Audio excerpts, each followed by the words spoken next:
What's going on, folks? Welcome to Got Your Back post-game live stream edition.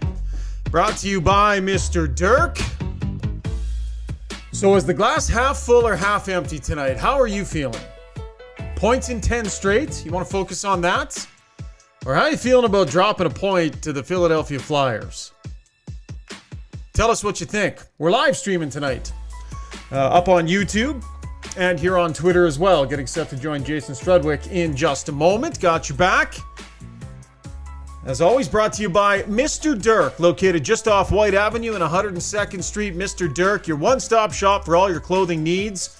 If you're a businessman looking to spruce up your game around the office, they got a wide selection of great suits, shirts, ties, shoes, everything you need to help yourself make that statement that you are on it, that you care. Been shopping there for a bunch of years, and it's just awesome stuff. The service at the store is fantastic as well. Also love their casual selection of clothes as well. So go see Sterling, Dan, great crew down at Mr. Dirk. There he is. Struddy, how you doing, What's up, buddy? Good, how are you guys? Oh, can you hear me okay?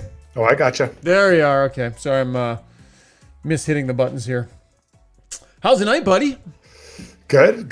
Just, some kid stuff going on, like all positive, but just trying to do that, watch the game, get excited, get organized. So here we are, ready to go. Yeah, good stuff. Oilers got some help on the scoreboard tonight. We're going to get to the breakdown in just a minute, but they got some help on the scoreboard. So they pick up a point.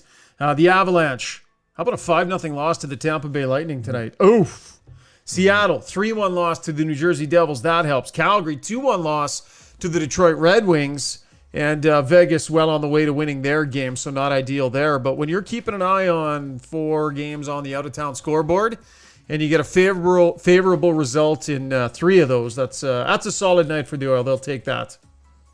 Oh, sure. Yeah, I mean, it's a tad early to be watching the scoreboard, but I think that it all matters, right? Especially when you're, the Oilers, they've gone points. What did you say? 9 straight? 10? What is it? 9? 9. No, points in 10 straight. Because I think they're, straight. 9-0-2 now in their last, Yeah. 8-0-2? 8-0-2 in their last 10. So incredible. Like an incredible run they're on. But what's crazy is that they've had that run and they're not in first place. So, hey, nice work, guys. You got to do it again. And then again. Like it's so very positive streak here. But I wonder if we're not starting to see the end of this well-played streak. That's the thing, right? That's the thing. You start to win games or pick up points in games where you probably don't deserve it. Yeah. That's how you know a positive streak's close to coming to an end. And when you're in a bad streak, you start to, you're losing games that maybe you feel like you deserve a better fate in. So the Oilers are kind of flirting with the wrong end of that how are you playing night in, night out game. Last couple of games here, but points. Three out of a possible 4 points here to get their road trip started. Okay, let's dig into this game, and that is the breakdown brought to you by DLR Vinyl Products. They supply some of the nicest maintenance-free fencing and decking out there. If you've got a wooden fence in the backyard and you want to make a change because you're tired of sanding and staining and all those things that come with wood products, consider DLR Vinyl maintenance-free. No more of that staining. You put it in once. It stays brand new. It's beautiful stuff. They've got locations in Calgary and in Edmonton. It's my brother's company, Rick and Rob. So give them a shout if you want to start making plans for a new vinyl fence or deck this upcoming year. Okay, Struddy, let's pick up where we were going there in that direction. Another night where the Oilers don't bring their stuff for whatever reason. Coming out of the break, they had a good 5-minute stretch in the first 5 of last game, and then it fell out from underneath them. And tonight, they didn't bring their stuff at all for puck drop. Yeah, I thought they really started playing the last 5 minutes of the game, right? And this is what happened is that, it's not you or I or any of the fans setting the standard of play. We've seen the standard of play they can hit the last, and I'll include all these games, 10 games, let's say. That's the standard. When they are buzzing, when they're skating, and getting in on the forecheck and attacking with speed, driving the puck wide, that's when they're hard to handle. And when they're not skating as much, like we saw today, it's a harder game. It's a harder game to be played. They're built to play a certain way, and if they don't play that way, the game gets slow and it gets harder. What do you think is going on with Leon Draisaitl these last two games? Is it just kind of the All-Star break tucker him out? Or, I Yeah. mean, McDavid wasn't great, but he's been the better of the two. But man, Draisaitl's been way off his game the last two, hasn't he? Well, I love it in the Twitter thread. Someone said he can't win a faceoff, and I think he was like 70% tonight. So I don't know. Was he? That's I'll take a pretty look decent here. night. The guy that couldn't win a draw tonight was Ryan Nugent-Hopkins. Went 1 for 11, 9% in the face-off circle. Anyways, we can get back to that. But what are you seeing out of Leon Draisaitl, man?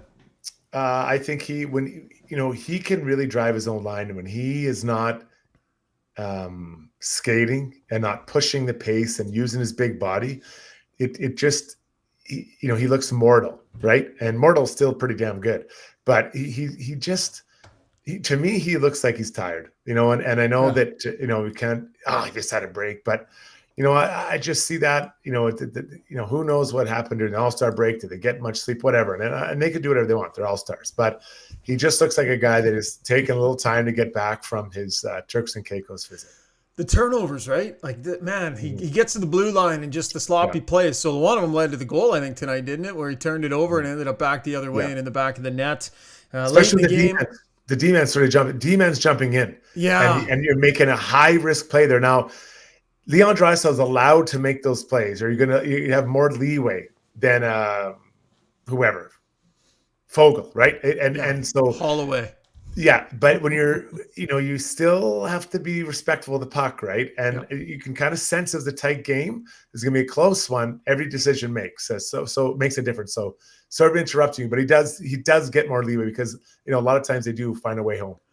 Yeah, and listen, he's going to have a different standard for him than there is for Fogel or Holloway or those other guys because of all of the things he does on the other end and because of who he is, and that's just nature. So for anybody suggesting they need to sit him down or anything like that, it's way too soon for that, and it's not anywhere near that point. He's getting sloppy, and listen, I think most players, Struds, when they're having trouble finding their game, you can kind of like get back to this basics where you just put your head down and work really hard and work your way through it and get back to meat and potatoes and just really... that's not necessarily Draisaitl's process. Is that fair to say? Yeah, but I think for him, he has to identify what his core, what is his core things, right? And I think for him, it's getting the puck.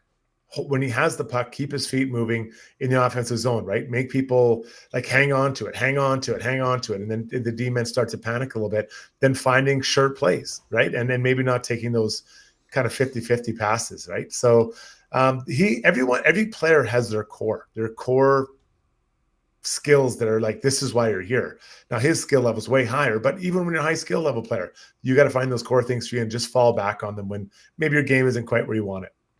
Let's get to the Weiss Johnson mentions. We'll pull some off of YouTube and we will take some off of Twitter as well. I'm not sure if there's any you want to hit on, Struddy. I sent a tweet before the live stream as well, so we can take a look there as well. Leon, I don't know how to say that name. Quaddy? Leon was not playing well before the break. He's lost a step. Still injured, ? I don't know that you can use injury as an excuse because if there is any form of injury happening at all, he ain't going to All-Star. I think any idea that there was maybe something lingering or whatever, he would not have been at All-Star if there was anything lingering, Struds. Yeah, 100%. Yeah, listen, they're going to look for any reason to give their star time off of their All-Star break, right? I want to get this one from Murray Pearson 9. They don't seem to give Skinner the same run support that they give Campbell, and I don't know. I mean, I don't mind that point. Like, think about the games that Skinner lost. Think about how well he was playing and what his record was earlier in the year. Yeah. And then I don't necessarily hate that point. You disagree? I just get the win. Just get the win. No excuses, Tendies. I just don't think you're ever like, oh, we've got Skinner net. We don't have to try as hard to score. Like of course. Is that what we're? But I think that's what Murray Pearson 9 is saying. Is he not like, or is it just that? Like I don't really understand what the point of the tweet. Like, is that it? You think, oh, we don't have to score as much because you have Skinner. He's a better goalie, or like, is that what they're? Or we better give Campbell more because he's looser. Like I don't know. I don't think it's a conscious thing. I think it's just notable that despite how well Skinner plays, he's not picking up the wins this year that maybe his play might be reflective of. Yeah, and that's fair. Like tonight, he was Oilers' first star. Like there's no doubt about it, and he's been that before. I mean, not to be too callous, but that's his job, Sure. If I'm being honest, I didn't like the saves. first goal. Yep. The first goal against, I didn't like that goal. So, I was actually sitting with Greg's when that went in. I said, he's just got to he's got to get the next save, right? That's the big one. The next save's a big one for him. Wasn't it off a stick? Did you think it was off a stick? I don't know. Even Woodcroft after the game said, I think it mentioned it going off a stick. But Woodcroft let him off the hook after the game for the goal. The initial one, I was like, okay, off live. I was like, I think that went off a stick. Then on the replay, I didn't see it going off a stick. Doesn't mean it didn't go off a stick, but it would actually make me feel better if it did go off a stick. So, yeah. But I mean, he made plenty of other saves, like that save at the end, right in the slot. Like, geez, guys. How do you give that up in the last minute? But even 8 minutes earlier, and that's kind of one of my points. With 8 minutes to go, I believe it was Nugent Hopkins was kind of going down the wall to help support the D-men in the corner. I believe it was Cece. And then Nurse was just down in that same scrum, leaving I think it was Van Riesdijk all by himself in front. And then he had to make an incredible block to make up for the play. But I'm like, you don't have to do that. Just stand beside the guy. That's your job. That is what you have to do, right? So it's kind of like, I get it. I get that it's a nice play, but it's a play you shouldn't have to make if you're in position. Probably shouldn't have gone this long without talking about the disallowed goal. Want to hear what people think about the call that was made. Jay Woodcroft, after the game, had this to say as we go back to the Weiss Johnson soundbox. I was confident that it would be a goal. I thought, in my opinion, the puck's on Fogel's tape as he's making a scoring play or a hockey play through the crease. I see player 74's stick come through and touch their own goalie. Kind of Fogel's right knee bends that stick and affects thing. I think he has the right to go into that scoring area. That call didn't go our way. When it gets to that point, I think it's beyond anyone's control. Struddy? I thought it was a goal, but honestly, I have no idea, Shogger. I don't know what to tell you. Figure it out, yeah. I don't know what to, is it? I mean, I think he has the right to go to that area of the ice. It's in the blue paint. And to play on the puck. And you have the right to just go into the blue paint, and if you bump into the goalie, he did touch the goalie. Yeah, I thought Carter Hart actually was pushing a little bit towards Fogel. Yeah, so that's what Louis kept saying. Yeah. So, I mean, I don't know. I'm going to sound like a homer. I thought it was a goal. It wasn't like a clear-cut goal. Like, I wouldn't say it was. I wouldn't say it was 100%. Like, that's 100% a goal. But I was, kind of like my, grade 12 math mark, probably about 81, 82%. Sure, that should have been a goal. No chance you got 81% in grade 12 math. Killed it. I'll get the report card out. Still seriously? have it. You're a math guy? Lock it. Wow, it's not. 80 isn't exactly Einstein. Not a Fibonacci sequence. Just because I was able to get to 81%. I'm not a math guy. If you hadn't heard. Let's go to the mentions here. On the disallowed goal call, the longer they look at it, the greater the chance they call it back. Looking at it in super slow-mo is terrible, says Pappy Choms. Dr. Gonzo, would you call it a goal if that same thing happened to Skinner? That's the question. Yes, I think that they made the right call, because I think at the end of the day, Warren Foegele aggressively went through the crease. And if you make contact with the goalie and it changes his momentum in the crease, you're begging for the goal to be called back. So I think the refs were okay on that one in particular. I can understand why some think maybe not.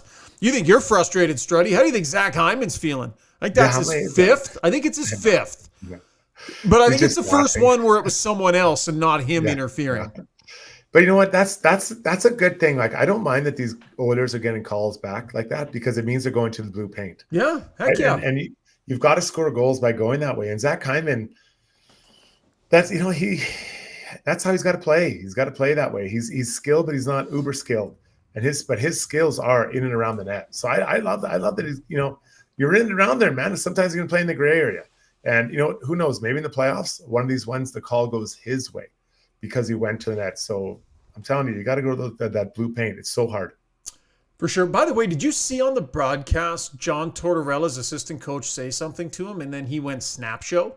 No, I didn't. Did you see? I can't. No, I'm not sure which coach it was, but after they said let's challenge, one of the other coaches said something to him, and he looked, and you could just you could see him, just the F-bombs were coming out, and then he was shaking his head. He was so mad, like that intensity level from Torps. Anyways, I thought it was interesting, but they took a bit of a chance there. Like, I think they had to challenge it, but if that challenge doesn't go that way and the Oilers end up a goal and on a power play, that's pretty game-changing right there, Struddy. Yeah, well, look, let's say that's the first 10 minutes of the game. You're not calling because there's 3 goals in the first 10 minutes, but it didn't feel like there's going to be a lot of goals scored, and you get to that point of the game. So, yeah, you call it, and you're like, that's probably would have been the winning goal, but even that time, I would have felt comfortable saying that is the winning goal. So let's challenge her up, see what they say. Yeah, for sure. Evander Kane, goals in 3 straight games he's got here. Jay Woodcroft after the game basically said he felt that he was one of their best players. As we go back to the Weiss Johnson sound box, we will remind you, 45 years in the business. Should you need a new furnace, garage heater, air conditioner, hot water tank, any of these things serviced, Weiss Johnson is the place to go. They've got some great specials on. How about this one? If you get a new furnace, air conditioner, or heat pump installed in February, $500 worth of gas cards. That's a gooder.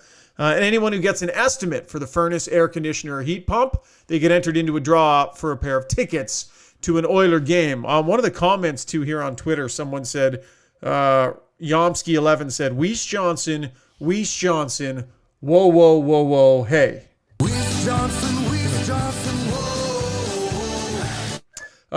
Jay Woodcroft on Evander Kane's night. Evander was physical. He shot the puck. He's playing the game the right way. He's getting up to speed. I think this is only his 5th game maybe since coming back. For someone to come back from that injury, we anticipated it's going to take him a little while to get up and running. But I thought he played a whale of a game, and the better he can play, the more dangerous of a team we are.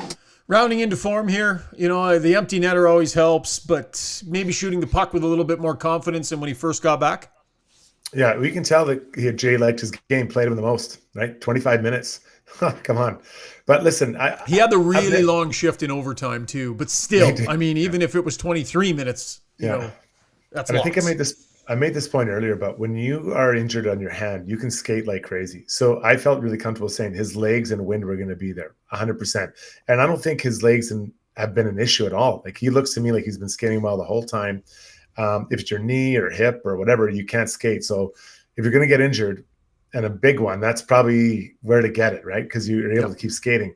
And I think his legs look great. And I think everything just Jay said there, he's getting lots of shots. He's engaging, and he's winning puck battles. He has that way of, sometimes he chops down on the guy on top. And I don't know how he doesn't get penalties, but a lot of guys lift from under, but he'll chop down and just cut out muscle and then strip that puck. So yeah, he to get this guy back. You look at it in reality. The Kane coming back is huge. I think Fogel's starting to play a little more jump. Campbell playing better. McLeod coming alive. Broberg coming alive. That's like 5 new players in your lineup that either weren't as good or weren't in the lineup to start the first half of the year. DZL25 says Kane should have been in shootout over Dry. What do you think? No. I just don't see Woodcroft doing that. No. But this guy, he scored 50 goals. You're not going to leave a 50-goal score. Do you want to go through Gretzky and Crawford again? It's Leon Draisaitl.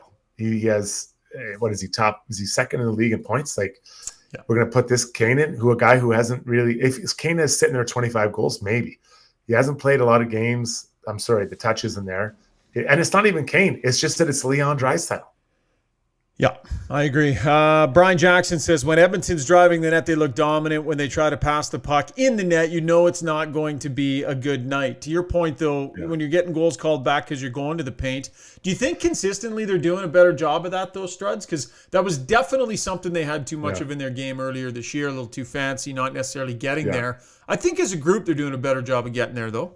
Yeah, I think they are. But it's conscious decision every player has to make, even if you don't have the puck. So if it's McLeod or even McDavid or Draisaitl, you don't have the puck and you're that center drive, although they usually have the puck. You've got to get there. You've got to get to that blue paint because it's creating space behind you, right? It opens up the ice behind you. And D-man, we don't want to have to make choices. If you just slowly make walk it obvious your way for us. Yeah, it's true. Just stand there. If you're just going to stand there, no problem. I'll just wait and then stand up and then crowd that that high slot area. But if you drive the net, I got to choose. Do I go back with this guy or let this guy walk in? So yeah, it's getting better. I think again, McLeod, I'll say it again, McLeod, I still want to see him use that speed and get there. I want to get to this one quick here. Jason Peterson won.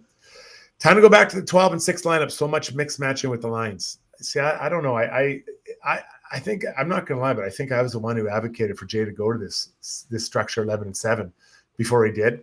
I'm not ready for him to go back. I think if they get everyone healthy, maybe they have to take a look at it. But a couple things. I think all the D-men are contributing and finding a way to play the minutes they need. So I'm not ready for those guys to come out. And then up front, it's getting some other guys. I think the lowest guy today was Dylan Hawley at just under 10 again. Yeah, that's 2 games in a row. So, man, everyone feels like they're playing. You want to be everyone. So you have 10 to 25 minutes. That I think Hawley at the bottom, Kane at the top. I'm fine with that. I want everyone playing. I don't want any 4-minuters in there. Another decent night out of Warren Fogle, hey? Just looking at it here, 13-15. Felt like he was in the game a little bit more than that. Had 4 shots. He's playing like a guy who gets what's going on around him. He gets the pressure that's coming to bear on players like him and Puljujarvi. Playing scared. Should be. You're there. He could have a good game and still get pulled out of the lineup. That's where it's at. And that's that threat and that desperation you have to bring every single night. And he's not the only one, though. There's other guys that are on that line or in this grouping that might need to be aware. You could make a case, maybe Antmark, but I thought that Nugent Hopkins lines was maybe the best line of the night for the Oilers. I thought they really had some good shifts, some long shifts in the offensive zone. And those 2 guys, they work hard. Like Koskinen and Janmark work really, really hard getting pucks back. So that's a skill that coaches appreciate. Interesting analysis from you, echoed by our good buddy Dennis from Weiss Johnson.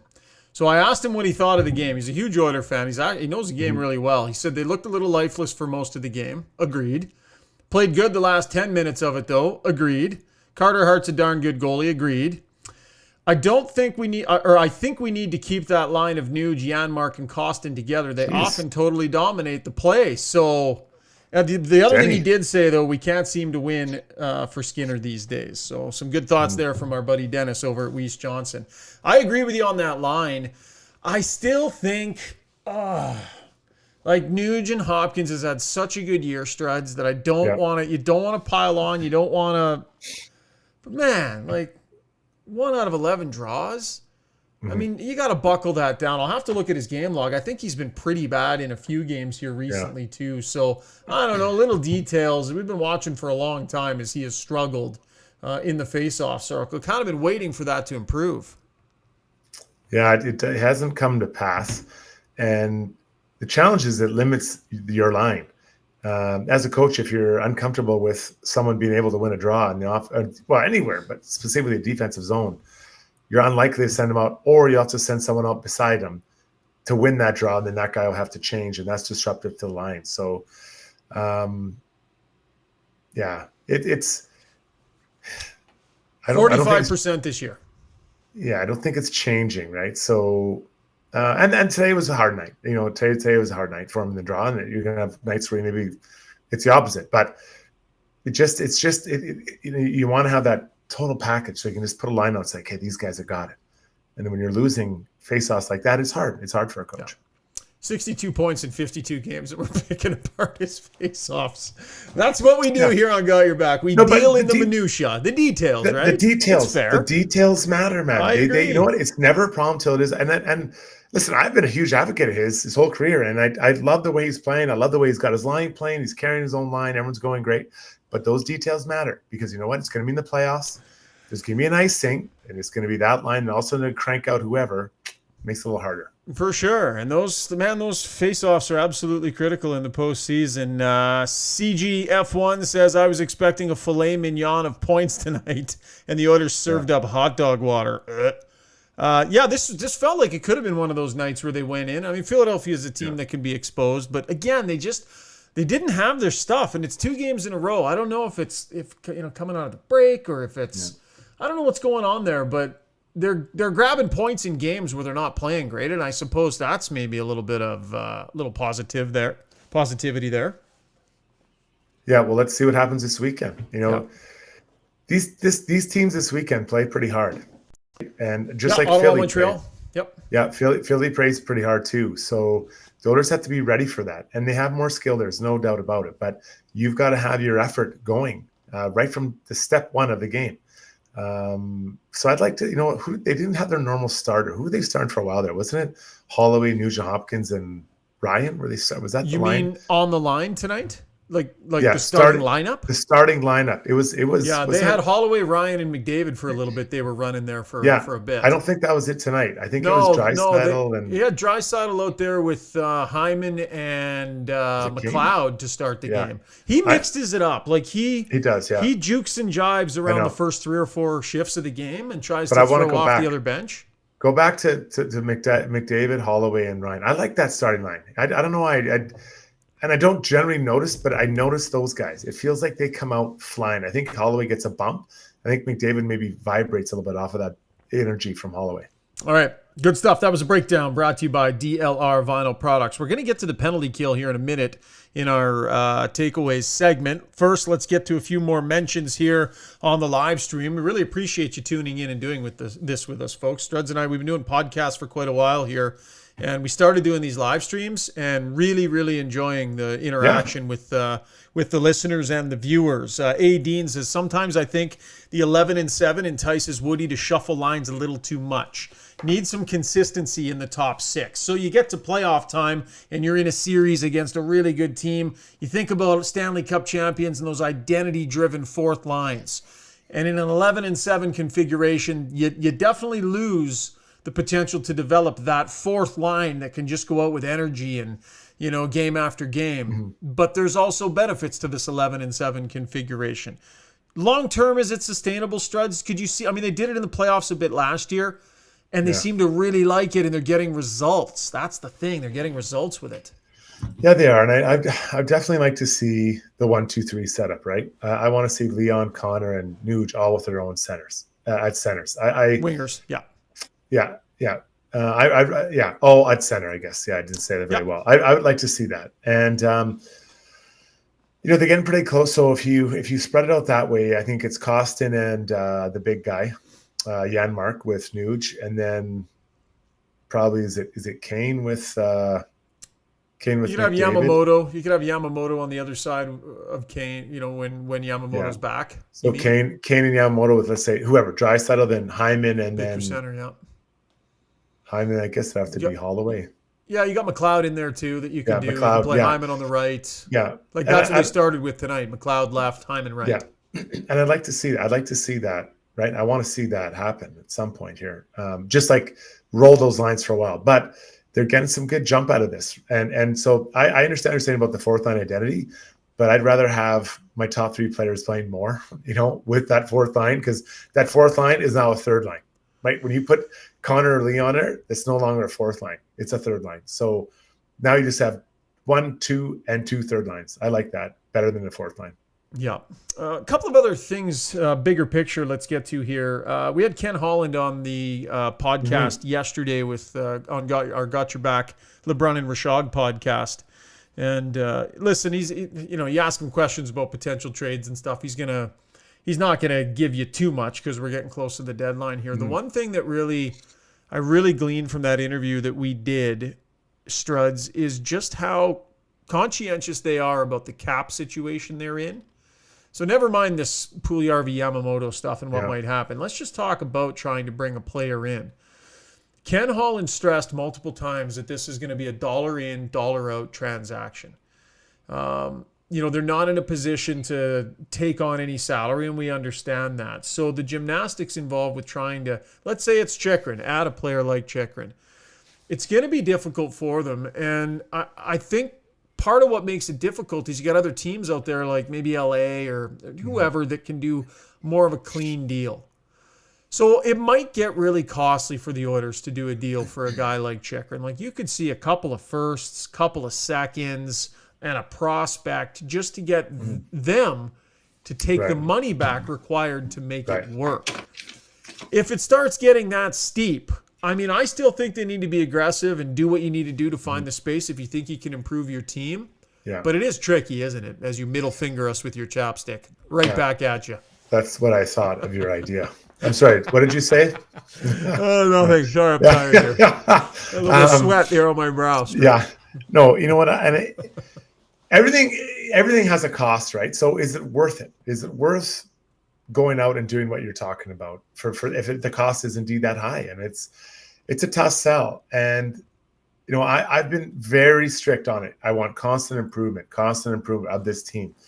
And I think we are seeing it, and we're seeing internally, right? That internal growth, like Holloway, Broberg.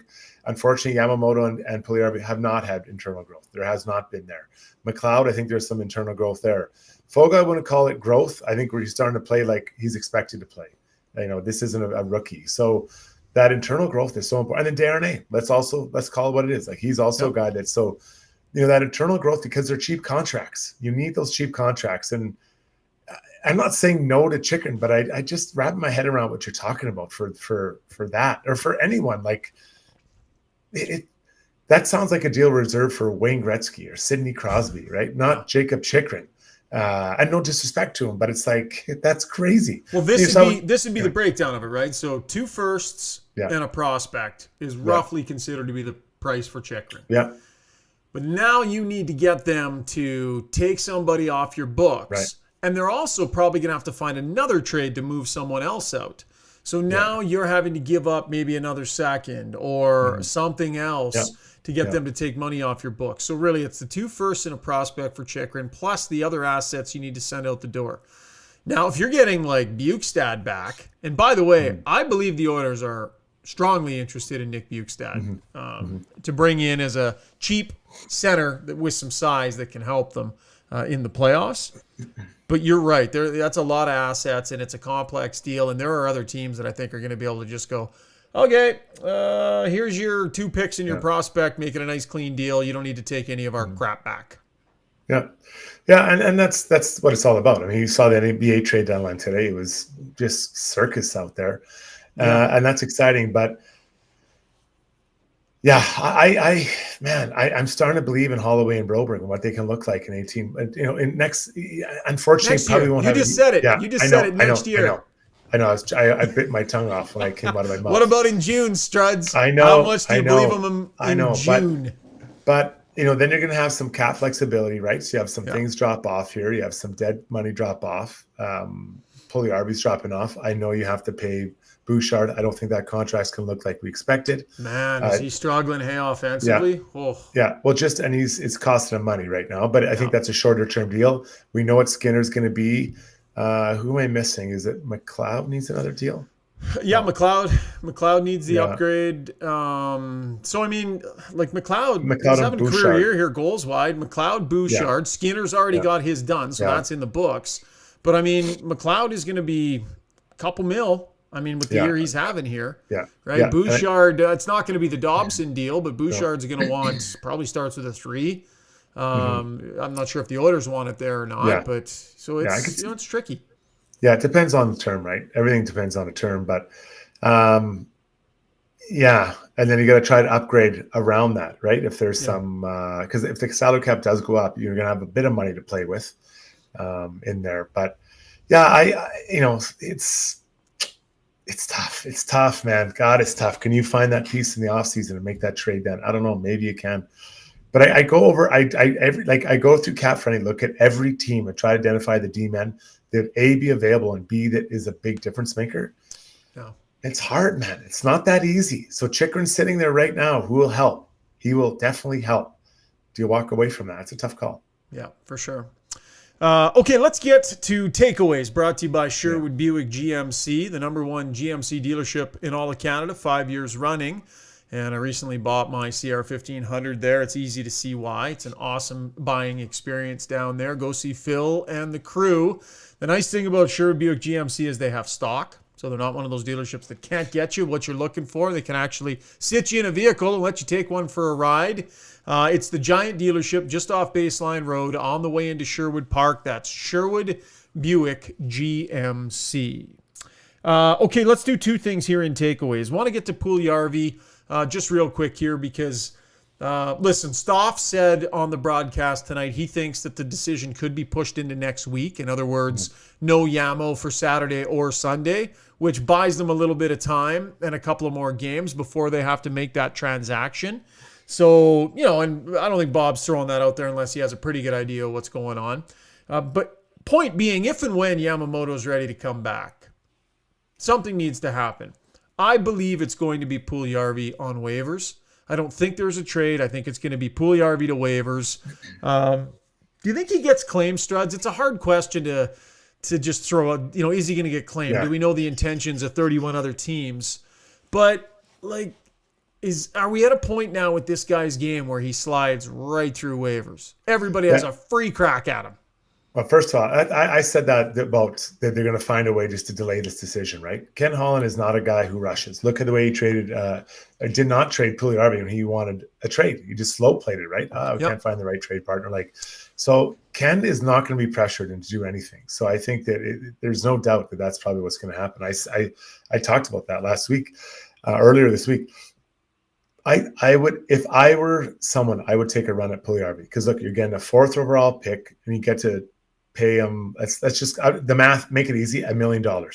It's $1 million. You have to pay next for the rest of the year, or you mean for the rest of this year? This year, yeah. Got it. So it's $1 million to get a 4th overall pick on your team to look at him right now, and just see what he looks like, see what he feels like. And there are some teams that will be moving players out. Let's look at Arizona. If Arizona moves out Chikrin, or sorry, well, not Chikrin, he's a forward, but Bukestad, sure. Let's say he goes out the door. Well, they need another player. I know they're not center, and I get all that, but still, you need another player. Bring him in. They need to replace. They can't just keep calling guys up for the minors or whatever. So I think that teams that are going to look to move players out will need players. So I would pick him up and rough math $1 million for the rest of this year to have him on my team and see what he's all about, figure him out, and I would take a run at him. There's a player there, but he has to understand what kind of player he is, and so does the team. The thing about bringing him in is you get a couple of months to see how he fits in with your group. Now, the qualifying offer is ugly at $3 million, but if he comes in and if he plays well and it's a bit of a rejuvenation for him, maybe he can go to his agent and say, listen, we're not going to qualify him. So if you want to go to free agency, go to free agency and best of luck. But we are willing to put a one-way, 1-year deal on the table at $1.5 million. Who knows what that dollar figure is. So you get a free look at a guy that had 4th overall pedigree with the understanding that, you're not going to qualify him, but you get first crack at working a new deal with them. So there's got to be a team out there who, sees some value in doing that. Now, I don't think it's necessarily pulling him off waivers. I think it's more like he clears waivers, then they go to the oil and say, okay, let's do a deal. Here's our player, give us your player. Because the thing about waivers is you're not sending a player back in the other direction, and a lot of teams are going to want to do that. Maybe there is a post-waiver clearance transaction of some sort that they can work out that gives him another look somewhere. Well, I look at a team like Buffalo. They got Tage Thompson, Dylan Cousins, Alex Tuck, big guys that those guys can all skate. And why would you not try to add another big body that can skate? Now, not to skill level, those guys, at least not now, but to me, it makes sense in that group. And I would take a hard look at that. If I was Buffalo. Okay. The other point we wanted to get to here in takeaways was a little bit of chatter about the penalty kill. So this was not a strength of the Oilers for a big chunk of this season. In fact, it was an Achilles heel. I mean, they were bad, red rotten earlier on in the season. Well, in their last 10 games, Struds, 28 for 30 is my math. Probably counted that wrong. Correct me if it's not right. They're on a really nice run here. And on nights where the big guns aren't going and the power play is struggling, the penalty kill is kind of keeping them in games. So what do you point to as some of the reasons for the turnaround? What do you like about what you're seeing in the way they're doing this?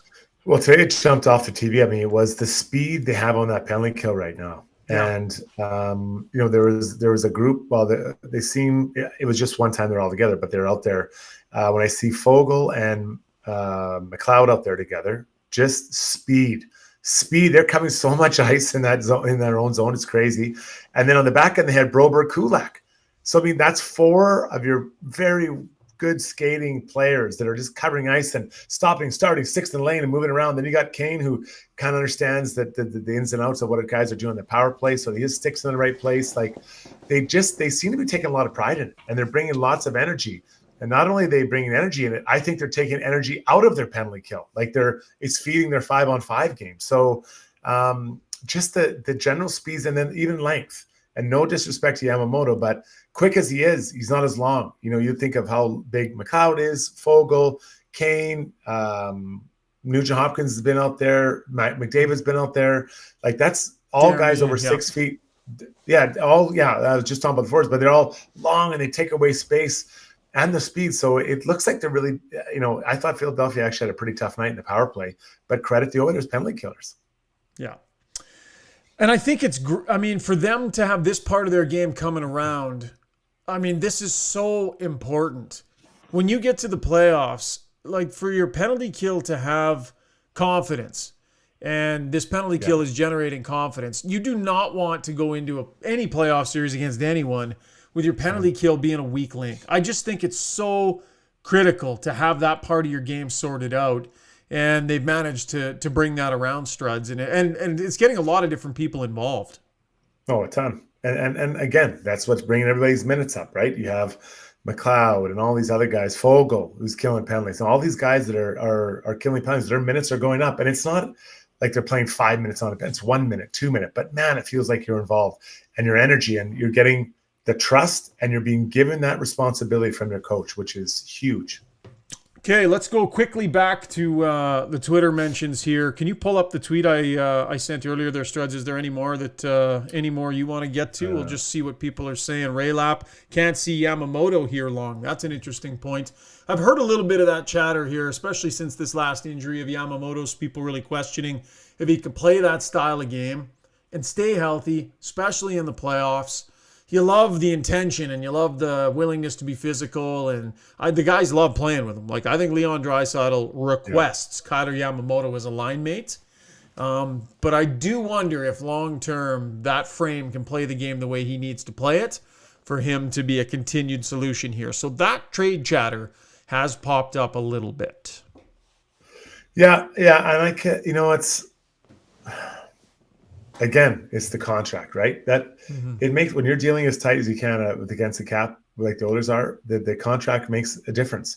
And I believe that Ken Hall expected Puljujarvi and Yamamoto to have a much better years offensively, and it hasn't happened. So it's like dead money. It's dead money to yeah. If you know what I think would make the Yamamoto deal a lock is if Holloway had 11 goals by now, 12 goals. Yeah. You know what I mean? Yeah. If Holloway had come along this year and made it obvious, I think Yamamoto would be on the block this deadline. Yeah, it might be right. And you might be right. Here's one more here from Shane Ken America. A team with Kane, Costa, Nurse, Finney, Kulak, Hyman, Holloway, and we had 13 hits. That's 13 hits. You need a fourth line grit guy for sure. That brings it. Yeah, that's fair. Yeah, you know what? I actually thought that Philly kind of took it to the Oilers a little bit in the physical department. Like that hit D'Angelo put on Janmark. That's a hard hit. That is dead stop. Wow. And those are the worst ones. Like there's just like squish. But yeah, you know what? I could agree with that. But those guys have to remember, this is why I'm here. This is why I'm here. This is what I do, right? And that's you can't get away from that. And maybe let's drift another game a little bit. What do you think of Provorov tonight? I thought he was decent. He was pretty good. Not a bad D-man there, hey? I've always liked him. I've always liked him as a D-man. He skates well, controls the puck well, kind of that classic little Russian, not huge, but just kind of good little skater. I've always thought he was good. Solid player. Okay, buddy. Maybe Saturday after the game, we'll see if we have time to drop another live stream. We'll let you know. Keep an eye on our Twitter feed, folks. But thanks for this, Struds. Have a great night, my man. Likewise. Okay, cheers, buddy. We'll let you rip. All right, folks, that's going to wrap up the podcast tonight. Big thanks for all of your contributions. Ton of fun here, interacting with people in real time. Janmark needs to get on the boards on that hit. Left himself open to being a foot off the board, said Dan Logan. Yeah, I agree. You see it coming, you got to brace yourself. Big thanks to our sponsors, Mr. Dirk, DLR Vinyl Products, Sherwood Buick GMC, and Dennis from Weiss Johnson, who contributed in a couple of different ways tonight. Some good comments. Appreciate your downloads and your subs, folks. Leave us comments on iTunes if you get a chance. Really want to know what you think about the podcast. Like I said, Struds and I may drop another one in a couple of days here. Oilers with back-to-back games coming up on the weekend. So plenty of content coming your way.